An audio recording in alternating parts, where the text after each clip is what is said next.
to come up with the antiderivative of that. It's an indefinite interval, so we'll put that plus c at the end, right? All right. Get this out of the way. That was just a comma.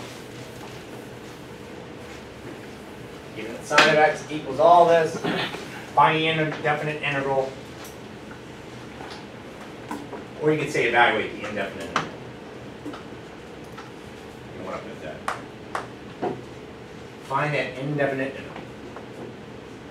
Just like if you had to evaluate this indefinite interval, what is it? You would say x cubed over 3 and then plus 1. So we're looking for an answer like this, right? The only thing is it's going to involve a power series in there. It's the only difference. So let's start.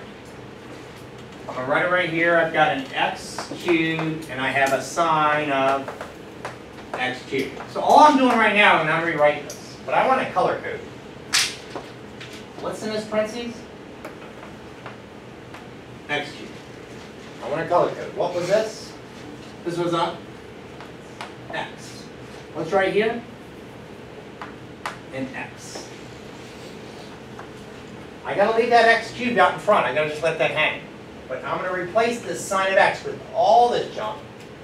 But instead of putting an x right there, what will I put? X cubed. Right, let's see.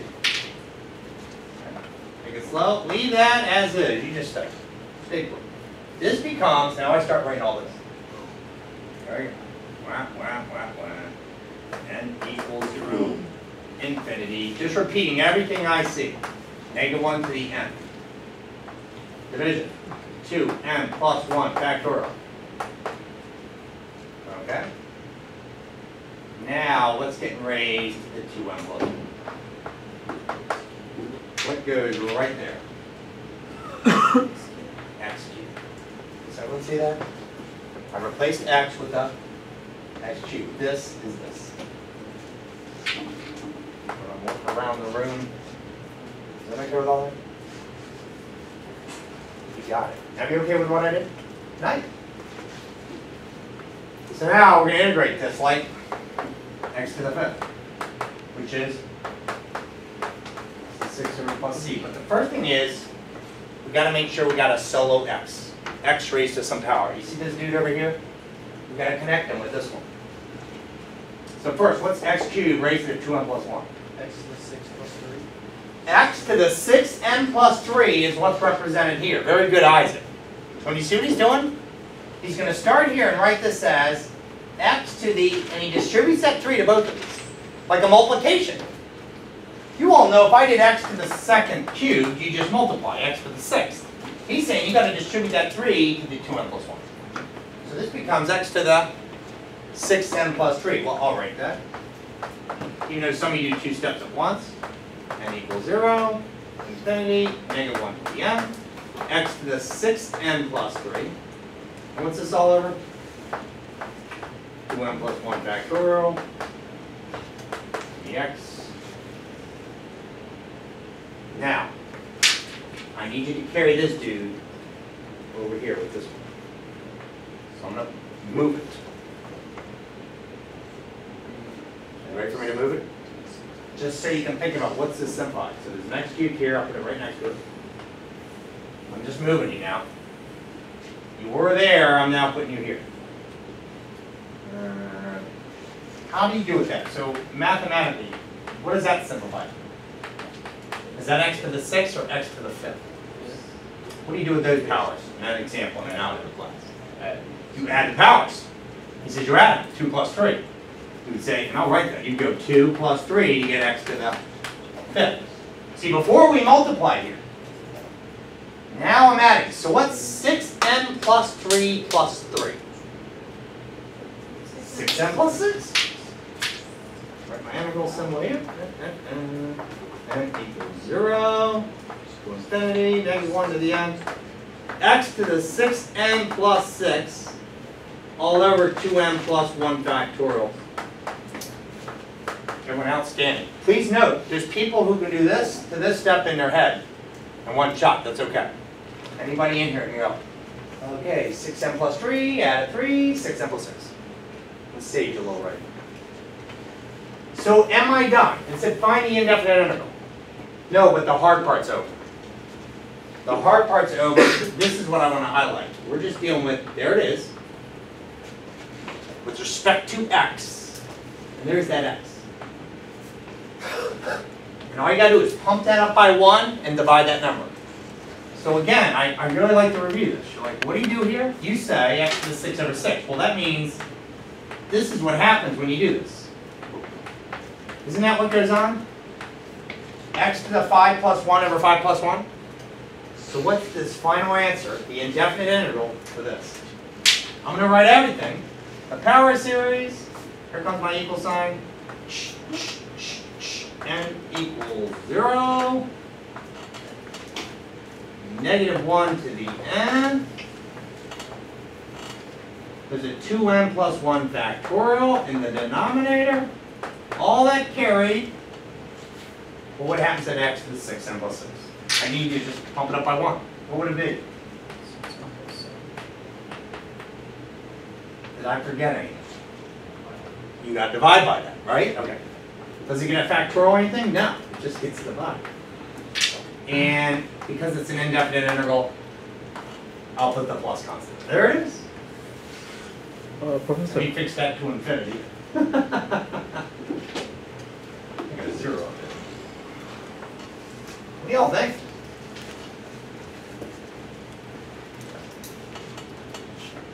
We're not going to find the radius of convergence because we already did a problem with the sign and we know it went to a radius was infinity. What? So this would work. And by the way, the reason I chose this problem, I chose it specifically so you wouldn't sit there and go, Professor, you're wasting your time. You can do a U sub. Katie, remember talking about U sub yesterday? Look, the powers are the same. The U sub would work well there, wouldn't it? Why don't you give you something where this is actually it can be meaningful? And say, oh, this could actually evaluate that indefinite integral. If you put numbers in here, then we're just evaluating it. So then, does the answer to that problem equal what you were going to integration by parts? No, it'd be a little bit different. This is a polynomial. See, that's the neat thing about mathematics. Like the indefinite integral can somehow have different representations. You know, and you could try something like that by integration by parts and see how it works. But I mean, I'll give you an example. Look at this. Just to compare, based on it was a good question. What's that if you did U sub? If I let u equal a sign, what happens? du equals what? Cosine of x dx. So that's my u, this cancels. I get u squared over 2 plus c, but what's your answer? Sine of x what? Squared over 2 plus c. True? But watch, someone else in this class would say, I could do this with a u sub, but they would have let the u equal up. And look, you get a different antiderivative solution. But it'll still work for numbers, for definite intervals. Because if you let u equal the cosine, look what you get for your answer. You get, did I do that right or is it negative? Negative. Negative sine. So I'll put that negative out in front. Now you have negative u. What's the integral of negative u? So this is also what? Negative cosine squared x. There can be different antiderivative solutions for indefinite integrals. But when you substitute those values and make it a definite integral, you always get the same precise answer. So that's why I wanted you, if you go, hey, I tried this at home, and I worked it out with integration by parts, but I got something different than what you're getting here. It still works. Right? Everyone good with that? Yeah? It's fine. It looked confusing. It's not that bad, huh? All we did simply, this was given to you to be similar on a test. And so I'm saying you don't have to memorize these, but sometimes helps just having these, be familiar with the radius of convergence. I think it's great to know the e dx, the sine of x, and cosine of x. Well, we did one of these, and in our last problem, let's do a definite integral. And so we got to be careful with this. That means we're going to do a definite integral. So once we get this, aren't we going to have to plug in numbers? And if it's an alternating series, we can use the alternating series estimation theorem. Can we review that? What if we get the desired accuracy at the 8th term? Then we only have to add the first 7th term. Right? Alright, so here you go. Since we did a trig, I thought we'd do an exponential. How about e?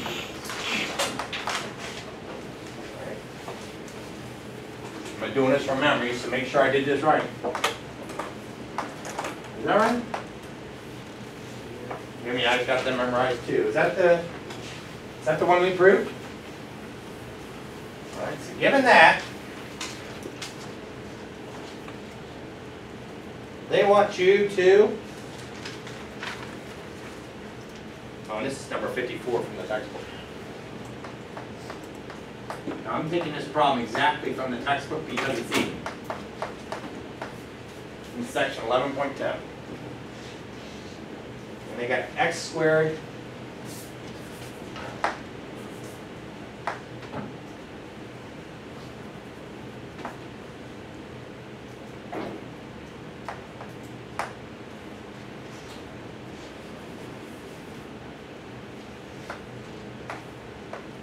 is down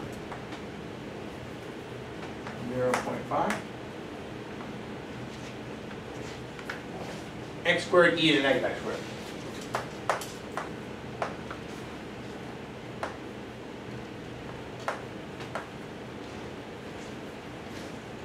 dx.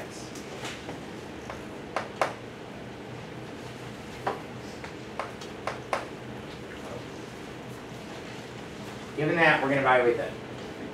But I want to write, we're really going to approximate it, right? We're going to approximate this. So, let's see.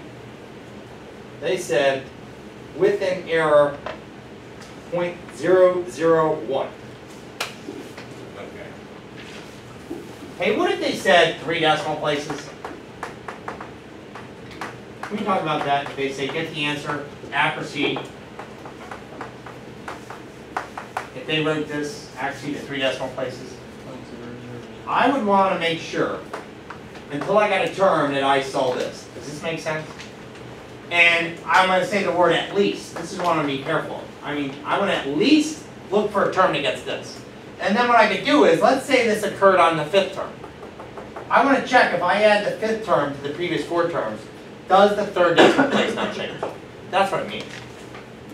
That's what that means. So I want to point that out when you go accurate to 3 decimal places. I want to at least see when I get a term that does a 0, 0, 0 after the decimal point. And then I can always check it and say, all right, now if I add that term to it, does it not change the 3rd decimal place for the previous sum? All right, well this problem in the book said they want you to get the desired accuracy within error. All right, accuracy within, and put an absolute value bar here, and put the word error. And it said less than 0.001. So that wasn't 3 decimal places. It's almost like just 2 decimal places, right?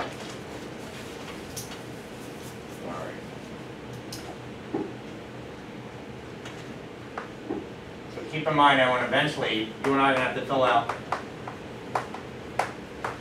the integral solution in sigma notation.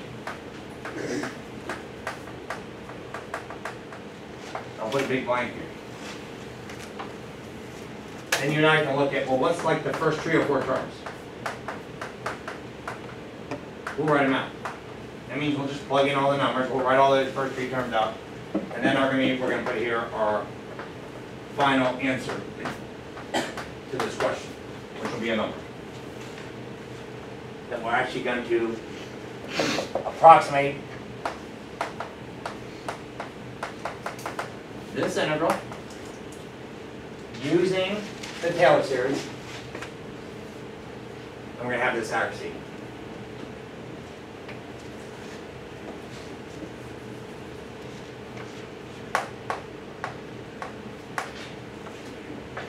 Okay, let's get started. Some of you are already working on this, which is awesome. X squared, 0 to 0.5. And we're not going to just leave that x squared there, right? So never let this bug you. That just stays in front. If this wasn't there, I wouldn't have to, I could get right into the power series, right? But that being in front of this, I just let it hang. Now, I'm going to color code again. E to the negative x squared. So what I'm doing right now, I'm just rewriting everything. I'm just taking it slow. I just don't want to rush this. Alright, that's what I have. Now I want to put this here. Okay, so let me color code. Before, color code. This went here, right? And when that goes there, I'm going to write e to the negative x squared. Again, 0 to 0.5. This just carries down, right? Let that carry down. What can I put here? Here we go. Whoop, whoop, whoop, whoop. And it starts at 0, goes to infinity.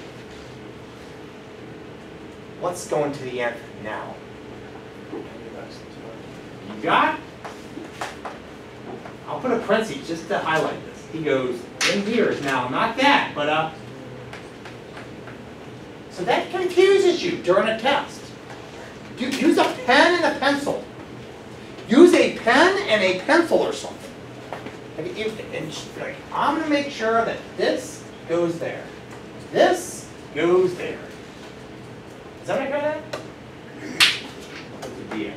Probably the most important step of the problem. Is that what I heard that? I'm like, this just hung, this just came down here. X went here, so I'm putting negative x squared right there. Should that x negative x squared, should the x squared be in parentheses? The x squared, you could put like x squared with it, but then we still have to put that negative 1 to the nth also as well. You could write it like that, but make sure, Nicholas, this is what I want you to be careful of. If you do that, you got that, you're like, all right, this is going to, make sure this also goes to an. That's what's important. And when you see that negative 1 in front, that's going to the nth power. The biggest mistake is if I wrote this as this. No, that's not that. That would throw you off if you think it's negative.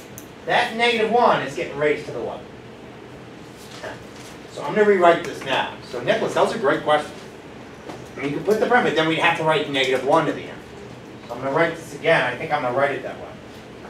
I'm just going to take it slow. Isn't this just still hanging here? That's there. N equals 0 to infinity. Negative 1 to the nth, and you got an x to the what? 2. That's what that means. All over n factorial dx. We need to do this because when we integrate this, it's got to be an x without it being negative. We can't leave that there. So get negative 1 to the what? F. So far, so good? Yeah. By the way, would have a u sub worked here? Yeah, okay, let me try integration by parts. We play with integration by parts there. See how that would roll. All right, now, what do I do with this guy? Scoot it? All right, scoot this dude over here. What would that now be? What's x to the 2n times x squared? I can write it right here. And what's x to the 2n times x squared become? What do you do with those powers? You multiply them or add them? Very good, you add them, right? Now again, some of you do 2 steps at once. I'm just nice and slow. All right. N equals 0 to infinity. Negative 1 to the nth. X to the 2n plus a 2. I moved it.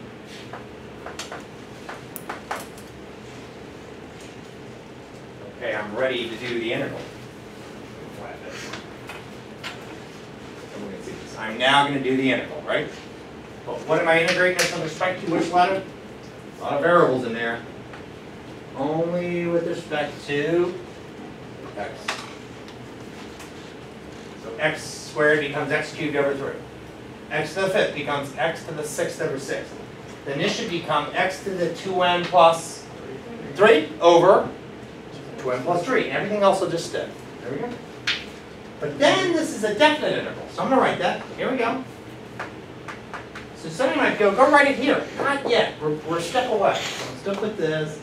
Negative 1 to the n. X to the 2n plus 3 all over. N factorial with the parentheses.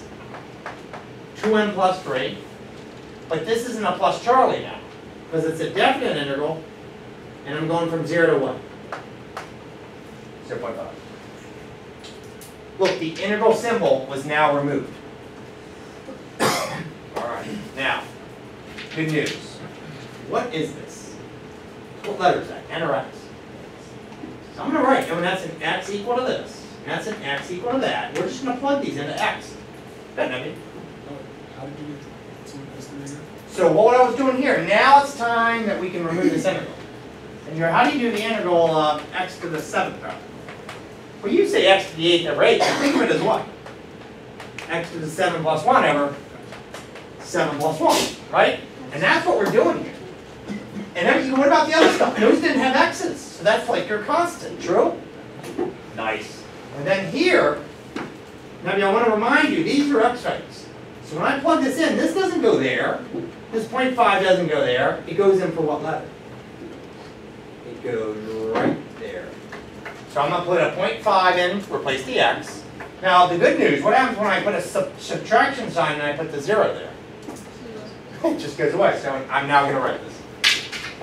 I'm going to rewrite everything I see, make this really big. And you got a -1 to the end. What's going to the 2n plus 3 now? What value? Point what? 5, I don't see that. Look, I put that, plugged it into the x. And what's in the bottom? In the bottom we have a n factorial, and then that. 2n plus 3. All right.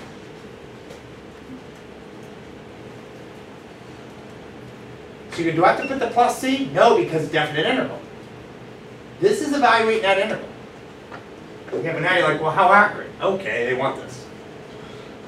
No. Hey, on a test, I usually will say, like, hey, find the first 3 terms. Just write out the first 3 numbers you get. And then I can give you the desired, I'll say, be accurate, maybe I'll say like 3 decimal places. Then just make sure you get the what? The 0, 0, 0. But we're going to tell, what last thing we're going to do, you know what we're all going to do, right? And before we leave, this answer right here, I hope we all pull out our TI what? 84. And go to Math 9 and check the what? That thing. Won't Math 9 do that? So we'll do that. We're going to check what we get here. Then we'll make sure we did what? That's going to be our check that we did all that right. Okay, good. So, is that okay how I wrote this integral solution? Notice I didn't keep an x here because it was a definite integral. This time I put a what? I just plugged that number in for x. All right, now we got to get the first 2 terms. You can write these as fractions or as decimals. I don't care. Or you can write these as fractions or decimals. What's the first number? I'm going to write these as fractions. What's the first 3 terms? The first term, plug in a 0. -1 of 0 is, what's 0 factorial? 1. What's 0.5 to the 2 times 0 plus 3? 0.5 cubed. Over 2 times 0 plus 3 is? So there's my first term. I'm going to write it like that. Now you can hit it on a calculator. What's that on a calculator? 0.5 cubed over 3. Let me know if I've got that yet. I'll write it really small underneath this. So 5 cubed, 0.5 cubed over 3. What did it come out to be? Oh, and it's like 0.041. That's what I'm going to put down the decimal. I'm going to go like, all right, here we go. Do I have the accuracy yet? Yeah. I keep going. They want the first 3 terms. Is this plus or is this minus? Very important. Now when you notice it's got the -1 EM here, that's just going to make it alternate. The first one was positive. Now you put a 1 in there and it's what? So I'll put the minus there. Here comes the second term. 0.5 to the 2 plus 3. That's to the... Right? Yeah, 5th. Why not put this up? You plug in a 1, you get a what? 5. What's 1 factorial? 1. What's 2 times 1 plus 3? 5. Hey, really small. I'm going to put that number. Andrew's going to go out. That's 0.5 to the 5th over 5. I'll write out like a few places or so.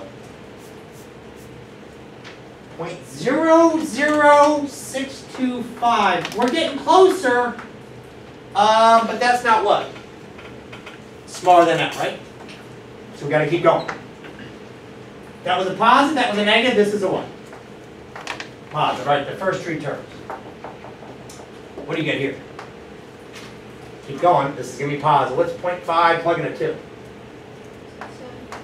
Hey, keep in mind, I'm writing these as fractions. There's nothing wrong, I would give you enough space where anybody in here could write out the long decimal readings of these three numbers. That's totally fine. Just go as far as you can on the calculator. Doesn't mean you got to write it in fractional form like this. This is now 0.5 to the 7th over. Ooh, don't forget about that. Very good. What is 2 factorial? 2? Hey, if I want out another term, what's 3 factorial? It's not 3. Remember, 3 factorial means 3 times 2 times 1. Just in case, where is the factorial button on here? Where's the factorial? Oh, it's in math. Go to math and then arrow to PRV. Just in case you want to look at this. If you ever wanted to hit that thing. We know it's easy. We can do it in our head. 2 factorial is just what? 2 times 1. What's 3 factorial in your head? 3 times 2 times 1, 6. What's 4 factorial in your head? You could probably do it. 4 times 3 times 2 times 1, right? It's always good to know about the first 5 factorials. But this would be 2 multiplied 2a, 7. Or what's that number? Is that 14? No. Now, I'm going to go to Andrew's calculator. Andrew, thanks for helping me out here. Positive. This was negative. This was positive. Put it in scientific notation, everyone. It broke 5.58 e negative 4. 5.58, right here.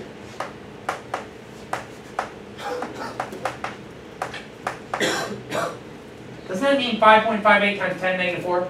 So that means a decimal place with how many zeros? 0, 0, 0, and then a 5. Everyone, is that less than this?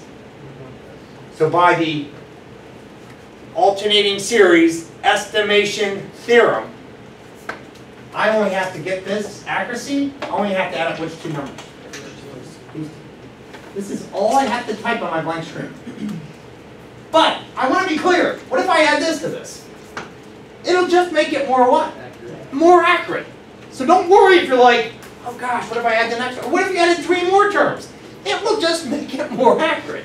They just want this thing, actually less than this. So, and we're going to write this answer now. Well, how many decimal places do we want to do this? Let's say, for this one, and we're going to go out to, let's write it out to 4 decimal places. So I'm going to write that here. You write this to accuracy to 4 decimal places. So, Andrew, can you do that? Minus that on your screen. And I'm going to write out the entire number that comes up. So it's 0.5 cubed over 3 minus 0.5 to the 5th over 5. Now let's write everything out. I'm saving time. I'm like, I don't have to add that to get this accurate, right? Although I could have, right? Sure. What's that minus that? 0.0354167 repeat. Did I borrow? I'll be right back. 0.03541 66666. Okay, something like that. Was that 4 6s yet? Now, if they say to 4 decimal places, then I'm only going to write what? Don't help me. What will I write?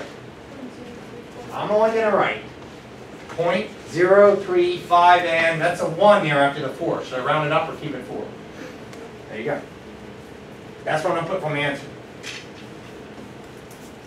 There you go. Look, write your answer to 4 decimal places. There we go. It's got the error less than this, but we're just going to route to 4 decimal places. Now, is everyone heard that? Now you got your calculators? Let's check it out. What do you get? Where are we going? I want to make sure I did the whole problem right. You can do it with me. Where am I going now? I want to make sure if this works, from when I did all this, I math 9 that thing and I get the same number. Isn't that pretty good evidence I did the whole problem right? Cool. Alright, let's do it. Math 9. Math 9, everyone, I'm just going to do math 9, function integrate. And type this. X squared, where's E? Oh, it's in 2 places. Negative X. Not so easy to type in though, is it?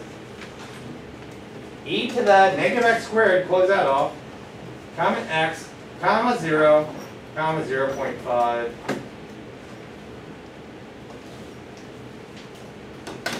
I think we got it. Accurate, less than that. This is the same. You all get 0.0359.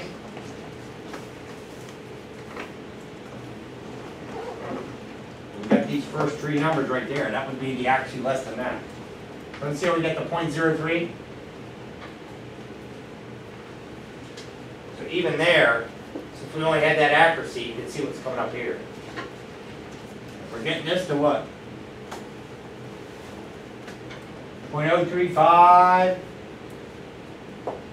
Is everyone getting 0.0359? Now why is that slightly different? What's 0.001A? Because we only got the error, we got the actual this. This is what I wanted you to see on purpose. I wanted you to number 54 with you. The actual number on my calculator is saying 0.0359403. When I add Andrew's calculator, add these two together, it said 0.035, then a 4 and all that, and I wanted you to see that. So you might be going, did I do something wrong? Oh, we did nothing wrong. We only got the accuracy to what? They said get it this close. When you see what's happening, we had that. We had the 0.03, and it was like a 5.4, right? We had that stuff, but if we wanted to be more accurate and get the 5 and a 9, what would we do? We would just add more terms. Hey, Nicholas, did it work? Yeah. How do you make it the comma with those? So when you typed it in, you want to look at mine? Yeah. Sure. Now it depends. Like we said, we got different programs. There's yours in this format. You got the newer model. Did you type it in? So you got x squared, function integrate. You get x squared e to the negative x squared, comma x, comma 0, comma 0.5. Second hammer.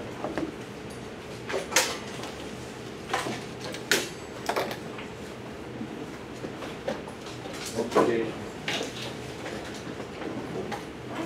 X squared times e to the negative x squared. Oh, we gotta get this. We got that x squared. X squared times e to the negative x squared. Comma x, comma 0, 0.5. Cool. Hey, I'll write that on the board so people can see this. When I was checking this with the calculator, I was doing math 9, and I was hitting it, and then I was typing, it goes function integrate, and I put x squared multiplied. It said e caret, and then I wrote negative x squared, comma x, comma 0, comma 0.5, and then I hit enter. But again, I want you to see something right before you leave. What